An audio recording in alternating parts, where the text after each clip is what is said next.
Assalomu alaykum hurmatli tomoshabinlar, kanalimizga xush kelibsiz. Ushbu videomizda shaxmatchi Javohir Sindorov musobaqada qancha mablag' ishlab topganligi haqida ma'lumot beramiz. Agar kanalimizga yangi bo'lsangiz, kanalimizga obuna bo'lib qo'yishni hamda bir dona like tugmachasini ham manzur ko'rsangiz bosib qo'yishni unutmang. Javohir Sindorov nomzodlar turnirida qancha ishlab topdi? O'zbekistonlik grossmeyster Javohir Sindorov Kiprda o'tkazilgan shaxmat bo'yicha 2026-yilgi nomzodlar turnirida g'oliblikni qo'lga kiritish orqali qancha mablag' ishlab oldi? Ushbu turnir nafaqat shaxmat toji uchun yo'llanma berishi, balki yirik sovrin jamg'armasiga egaligi bilan ham ahamiyatlidir.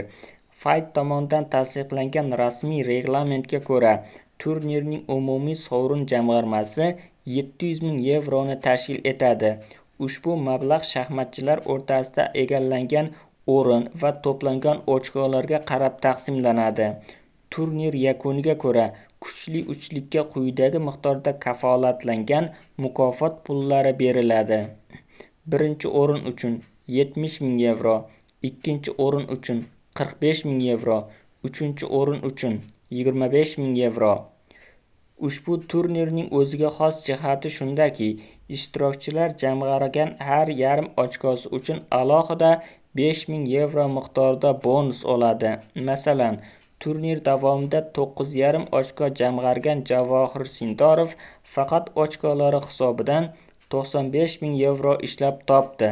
Musobaqa g'olibligi va ochkolari hisobga olinsa, u jami 165-175 ming yevro, taxminan 2 milliard 364 million so'mdan 2,5 milliard so'mgacha daromad qildi. Shuningdek, reglamentda qat'iy intizomiy choralar ham ko'zda tutilgan. Masalan, o'yin boshlanishiga kechikib kelgan shaxmatchining mukofot pulidan 500 yevro olib tashlanadi. 15 daqiqadan ko'p kechikish esa texnik mag'lubiyatga sabab bo'ladi. Barcha mukofot pullari turnir yakunlangandan so'ng 6 hafta ichida shaxmatchilarning bank hisob varaqlariga o'tkazib berilishi belgilangan. Bundan tashqari, Javohir Sindorov jahon shaxmat toji uchun kechadigan bahsda ham yirik miqdordagi mukofot puliga ega bo'ladi. Masalan, 2024-yilda Gukesh va Ding Liren o'rtasida o'tkazilgan jahon chempionatining umumiy sovrin jamg'armasi 2,5 million AQSh dollarini tashkil etgan edi. FIGHT xabariga ko'ra, bunday darajadagi o'yinlarda mablag' natijalarga ko'ra quyidagicha taqsimlanadi. Har bir g'alaba qozonilgan o'yin uchun o'yinchiga 200 ming dollar to'lanadi. Qolgan mukofot puli o'yinchilar o'rtasida teng taqsimlanadi. Agar g'olib tay breakda aniqlansa, g'olib 1 million 300 dollar, ikkinchi o'rin sohibi esa 1 million 200 ming dollar oladi.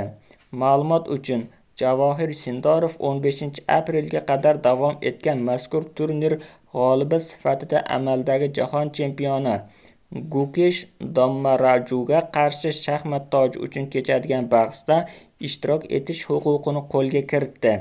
Turnir sanasi va manzili FIGHT tomonidan keyinroq e'lon qilinadi.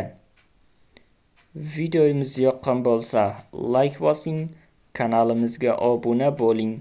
Manba: daryo.uz sayti.